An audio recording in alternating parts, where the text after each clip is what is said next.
Formal nang nanumpa ang mahigit 200 mga bagong lisensyadong Pilipinong guro sa Hong Kong matapos nilang pumasa sa Special Professional Licensure Examination. Narito ang buong detalye.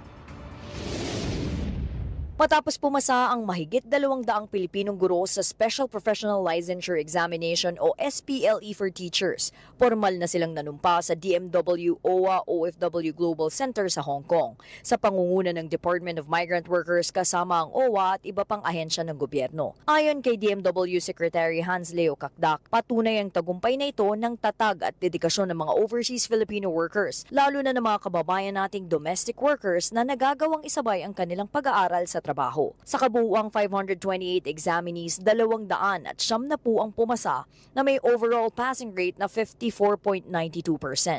Ang SPLE sa Hong Kong ay muling ipinatupad matapos ang mahabang pagkakahinto simula 2019 dahil sa pandemya at political unrest. Mensahe ng pamahalaan, ang lisensyang ito ay isang pananagutan at panata ng serbisyo para sa bayan.